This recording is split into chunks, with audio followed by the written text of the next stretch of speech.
నాతోని ఎవ్వరు ఎక్కువ కాలం ఉండరు. ఎందుకంటే నాకు నటించురు రాదు, మనసులో ఒకటి పెట్టుకుని బయటకు ఒకటి మాట్లాడు రాదు. నాకు కోపం వస్తే కోప్పడతా, నాతోని ప్రేమగా ఉంటే ప్రేమగా ఉంటా.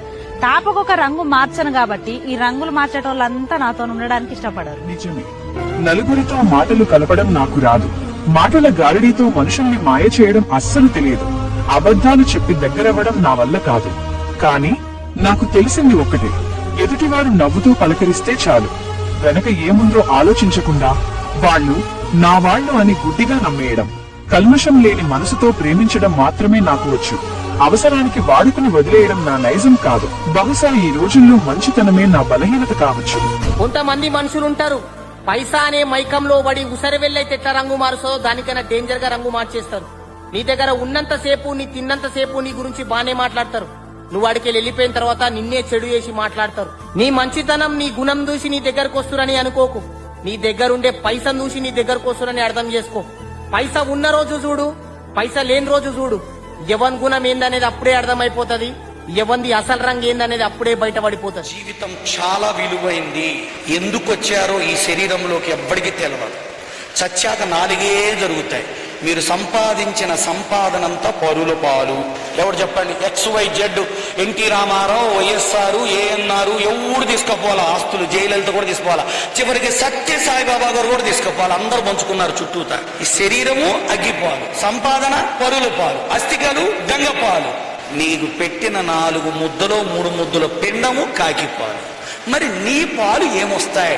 కర్మ ఫలాలు. ఒకసారి చుట్టూ చూసుకో. మనం హ్యాపీగా ఉన్నప్పుడు మన చుట్టూ 100 మంది ఉంటారు. కానీ ఒక్కసారి కష్టం వచ్చి కింద పడితే నేనున్నాను అని చెయ్యి అందించేవాడు ఒక్కడు కూడా కనిపించడు. మనం అనుకుంటాం మనం బాధ చెప్తే ఎవరో ఒకరు వచ్చి ఓదారుస్తారు, మన కన్నీరు తుడుస్తారు అని. కానీ నిజమేంటంటే ఈ ప్రపంచంలో నీ కన్నీరు తుడిచే చెయ్యి వేరెవరితో కాదు, అది నీ సొంత చెయ్యి మాత్రమే. ఇది వినడానికి చాలా హార్ష్ గా ఉండొచ్చు, కానీ ఇదే లైఫ్. ఎప్పుడైతే నువ్వు ఓదార్చుకోవడం నేర్చుకుంటావో, ఎప్పుడైతే నాకు ఎవరూ లేకపోయినా పర్వాలేదు, నేను ఒక్కడినే చాలు అని ధైర్యంగా నిలబడతావు, ఆ రోజు నిన్ను ఎవరూ ఓడించలేరు. ఒంటరిగా ఉన్నాను అని ఎప్పుడూ భయపడకు. ఎందుకంటే ఆకాశంలో సూర్యుడు కూడా ఒంటరిగానే ఉంటాడు, కానీ రోజు ప్రపంచమంతా వెలిగిస్తాడు. నువ్వు కూడా అంతే. నీ లైఫ్ కి నువ్వే వెలుగు. ఈ రోజు బాగోకపోవచ్చు, రేపు నీది కాకపోవచ్చు, కానీ నీకంటూ ఒక రోజు వస్తుంది. అప్పుడు నిన్ను తక్కువ చేసిన వాడిని ఎవ్వడిని వదలకు. ఇక్కడ చర్యకి ప్రతి చర్య ఉండాల్సిందే, లేకపోతే చేతగాని వాడు ఇలా లెక్క కడతాడు. వాడి వరకు వస్తే గాని ఏదీ తెలీదు. కాబట్టి వాడి వరకు నువ్వు వెళ్ళు. వాడు నీకు చేసిన ప్రతి చర్యకి నువ్వు ప్రతి చర్యగా మారాలి. అప్పుడు తెలుసుకుంటాడు ప్రతి ఒక్కడికి ఓ రోజు వస్తుంది, ఎవడితో అయినా జాగ్రత్తగా ఉండాలి అని. నీకొక మంచి పని చెయ్యాలి అనిపించినప్పుడు చేసే. ఇంకొకరి గురించి ఆలోచించుకో. ఎందుకంటే మంచి ఆలోచనలు అందరికీ రావు. మనం మంచి పనులు చేస్తూ నిజాయితీగా బ్రతకాలి అనుకున్నప్పుడు మనల్ని చూసి ఇంకొందరు మంచిగా మారతారు. ఈ రోజు కాపోయినా రేపైనా తప్పకుండా మారతారు. మార్పు ఒక్కరితోనే మొదలవుతుందని గుర్తుంచుకో మిత్రమా. నన్ను నా బలాన్ని తక్కువ అంచనా వేయకు. చూస్తూ ఉండు, ఒకరోజు నీ దిమ్మ తిరిగి బొమ్మ కనపడేలా నా గెలుపు శబ్దం వినిపిస్తుంది. నా మంచితనాన్ని పిరికితనంగా భావిస్తే నాలో ఇంకో యాంగిల్ దాగి ఉంది. దాన్ని బయటకు తీస్తే భరించడం నీ వల్ల కాదు కదా, నీ తాత వల్ల కూడా కాదు. ఓర్వలేని మనుషులు నా చుట్టూ చాలానే ఉన్నారు. ఓర్పుతో ఉండడం నేర్చుకున్నాను కాబట్టి మౌనంగా ఉన్నాను. నా గురించి ఎవరు ఏమనుకున్నా నాకు అనవసరం. ఎందుకంటే నేనేంటో నాకు మాత్రమే తెలుసు. నేను ఇలాంటి వాణ్ణి అలాంటి వాణ్ణి అని ఎవరికి సమాధానం చెప్పాల్సిన అవసరం ఉందని కూడా నేను అనుకోను.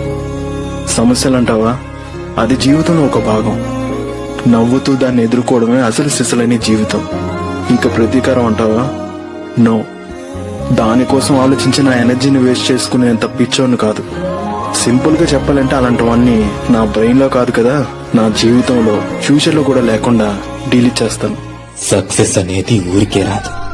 కన్నీళ్లు పెట్టుకోవాలి, కష్టాలు ఎదుర్కోవాలి, బాధలు తట్టుకోవాలి, మనసుకి గాయాలు కావాలి, ఈ గుండె మాటలకు ముక్కలవ్వాలి, బంధాలను కోల్పోవాలి, ఎదురు దెబ్బలు తినాలి, సహనంతో మెలగాలి, గుణపాఠాలు నేర్చుకోవాలి, అనుభవ పాఠాలు దిద్దుకోవాలి.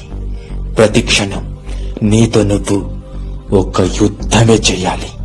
గుర్తుపెట్టుకో. ఎన్నిసార్లు ప్రయత్నం చేశావు? ఒక్కసారి. ఒకేసారి ప్రయత్నం చేసి వదిలేసేది మామూలు మనిషి. కానీ నువ్వేదైనా అసాధ్యమైంది సాధించాలంటే ఇది నేను చేసి తీరుతానంటూ ఒక ఏకాగ్రత, ఒక పట్టుదలతో మళ్ళీ మళ్ళీ మళ్ళీ మళ్ళీ ప్రయత్నం చేయాలి. అప్పుడు ఏదో ఒక రోజు నువ్వు విజయం సాధిస్తావు. బతుకు పందెంలో గెలవడం అంత తేలిక కాదు. నిన్ను ఎన్నో కష్టాలు చుట్టుముట్టచ్చు, మరెన్నో కన్నీళ్లు నేలరాలచ్చు, బలమైన బంధాలు విడిపోవచ్చు, మాటలకు గుండె ముక్కలవ్వచ్చు, ఎదురు దెబ్బలు తగలచ్చు, నీ మనసుకు ఎన్నో గాయాలు కావచ్చు. కానీ సహనంతో ఉంటూ ప్రతి అనుభవాన్ని పాఠంగా నేర్చుకుని బలహీనతలపై అనుక్షణం నీ బలంతో యుద్ధం చేస్తూ వీరుడిలా పోరాడితే నీ గెలుపుని ఆపడం ఎవరితరం కాదు. గెలిచేవాడికైనా ఓడేవాడికైనా రోజులో ఉండేది 24 గంటలే. కాని గెలిచేవాడు 24 గంటలు కష్టపడుతూ ఉంటారు. ఓడేవాడు 24 గంటలు ఎలా కష్టపడాలి అని ఆలోచిస్తూ కూర్చుంటాడు. గెలిచినవాడు గాడిద గురించి చెప్పినా గొప్పగానే ఉంటుంది. ఓడినవాడు భగవద్గీత గురించి చెప్పినా చెత్తగానే ఉంటుంది. అందుకే మిత్రమా, గెలిచి చూపించు. గెలవకపోవడం ఓటమి కాదు, మళ్లీ ప్రయత్నించకపోవడమే ఓటమి. ఈ ప్రపంచంలోనే అత్యంత స్వార్థపూరిత విషపురుగేంటో తెలుసా? మన నోటి నుంచి వచ్చే మాట. ఆ మాట మనసుల్ని గాయపరిచే కత్తిలాంటిది. అది ఎప్పుడు బయటకొస్తుందో, ఎంత విషం చిమ్ముతుందో మనకే తెలియదు. మనిషి అంటేనే నవరంధ్రాల పుట్ట, తీరని ఆశలు, ఎదుగుతున్న వారిని చూసి ఏడ్పులు. ఏంటిదంతా? మనం మనుషులం బాస్, జంతువులు కాదు అన్న విషయం మర్చిపోతున్నాం. నీ లోపల ప్రేముంది, సాయం చేసే మనసు ఉంది. ఒక్కసారి గుండె లోతుల్లోకి చూడు. అక్కడ నిద్రపోతున్న మంచితనాన్ని లేపు. ప్రతి ఒక్కరిని ప్రేమగా పలకరించే చూపు నీకు దొరికితే ప్రపంచం ఒక్కసారిగా కొత్తగా కనిపిస్తుంది. నీ మాట వెలుగులా మారుతుంది, నీ స్పర్శ ఓదార్పు అవుతుంది.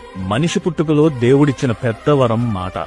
అది మంచికి వాడితే అమృతం అవుతుంది, మృగంలా మారితే విషాన్ని చుమ్ముతుంది. చివరగా ఒక్క మాట, ప్రపంచం మారాలంటే ముందు మాట మారాలి. ఎందుకంటే మనల్ని ఆకాశం అంత ఎత్తులో ఉంచేది, అగాధంలోకి తోసేది ఆ మాటే బాస్.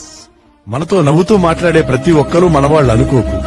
ఆ నవ్వు వెనుక అసూయ, ఆ మాట వెనుక మోసం కూడా ఉండొచ్చు. నువ్వు కిందున్నప్పుడు చేతులు అందించే వాళ్లకన్నా నువ్వు పైకి ఎదుగుతుంటే కాళ్లు పట్టుకులాగే వాళ్లే ఎక్కువ మంది ఉంటారు.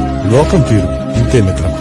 చెట్టుకు కాయలున్నప్పుడే రాళ్లు విసురుతారు, మనిషి దగ్గర డబ్బున్నప్పుడే అందరూ వస్తారు. దీపం ఎంత ప్రకాశవంతంగా వెలుగుతుందో దాని కింద నీడ కూడా అంతే చీకటిగా ఉంటుంది. అలాగే నువ్వు ఎంత ఎత్తుకు ఎదుగుతావో నిన్ను చూసి ఏడ్చేవాళ్లు కూడా అంతే ఎక్కువగా ఉంటారు. శత్రువు నిన్నెంత బాధ పెట్టినా నువ్వు ఎప్పుడు శత్రువు ముందు బాధపడకు. ఎందుకంటే మీ బాధ వారికి సంతోషాన్నిస్తుందే కాని కనికరించేలా చేయదు. కష్టమో నష్టమో నవ్వుతూనే ఉండు. నీ నవ్వే వారి గుండెల్లో మంటని పుట్టిస్తుంది. అవసరం ఉన్నంత వరకు అంతా నువ్వే అంటారు. అవసరం తీరిన తర్వాత నువ్వెంత నీ బ్రతికెంత? పొగిడిన వాడే, ప్రేమించిన వాడే, నీకు సహాయం చేసిన వాడే, నీ కాళ్ళ కింద బ్రతికిన వాడే మళ్ళీ నీకు విరోధంగా తలెత్తవచ్చు. మనిషిని నమ్మద్దు, ఏ మనిషిని నమ్మద్దు. మనిషిని ప్రేమించు, మానవత్వం కలిగి జీవించు, మనిషిని మనిషిగా ప్రేమించు. అయితే మనిషిని మాత్రం నమ్మవద్దు. మనుషులతో జాగ్రత్త. నీ పరిస్థితి చూసి నవ్వుకొని పరిస్థితి ఏముందన్నా? పరమాత్ముడు తలుచుకుంటే 10 నిమిషాలు ఉన్నోడు లేనోడైతున్నాడు, లేనోడు ఉన్నోడైతున్నాడు. కార్ల దిగినోడు కాలినడకన కత్తున్నాడు, కాలినడకన దిగినోడు కార్ల కత్తున్నాడు. జేబులో రూపాయి చూసి జనాల్లో నమస్తే పెట్టించుకున్నాడు గొప్పోడు కాదు. ఆయన జేబులో రూపాయలు లేకున్నా జనాల్లో నిలబడితే నమస్తే అన్నాన్ని పిలిపించుకున్నాడు గొప్పోడు. కష్టపడి నీ ఫ్రెండ్ ఎలాగోలాగా ఎవరెస్ట్ ఎక్కగలిగాడు. నువ్వు 100 అడుగుల కిందే ఉండిపోయావు. ఆ రోజు వాడొక్కడే ఎవరెస్ట్ మీద ఉన్నాడు. వాడు మాత్రం అక్కడ ఎంతసేపు ఉంటాడు? కాసేపట్లో మళ్ళీ నీ దగ్గరికి వస్తాడు. రారా మామ అని ఇద్దరు కలిసి ఇంటికి పోతారు. మిత్రులు ఇద్దరిది మళ్ళీ జర్నీ స్టార్ట్ అవుతుంది. లైఫ్ లో ఎంత సక్సెస్ వచ్చినా ఎవరెస్ట్ మీద ఎవడో ఎక్కువసేపు ఉండలేదు. అందుకే ఫెయిల్ అయ్యామని ఎప్పుడు బాధపడు. ఒక్కోసారి మన గోల్ రీచ్ అవ్వచ్చు, అవ్వకపోవచ్చు. కొంపలు ఏమీ మునిగిపో. అందరం ఎక్కువ కాలం గడిపేది జర్నీలోనే, సక్సెస్ లో కాదు. ఏదైనా ఒక లక్ష్యాన్ని సాధించాలి అనుకున్నప్పుడు చాలా మంది చేసే తప్పు ఏంటంటే తక్షణ ఫలితాలను ఆశించడం. అలా జరగకపోయేసరికి అర్ధాంతరంగా వారి ప్రయత్నాలను ఆపేయడం. విజయం అనేది రాత్రికి రాత్రి వస్తుందనే భ్రమలో ఉన్నారంటే మీరు మీ లక్ష్యాన్ని వదిలేయడానికి సిద్ధమవుతున్నారని అర్థం. కాబట్టి స్థిరంగా ప్రయత్నించినప్పుడే లక్ష్యం మీకు చేరువవుతుంది. ఈ వాస్తవాన్ని మీరు గుర్తించినప్పుడే విజయం మీ సొంతమవుతుంది.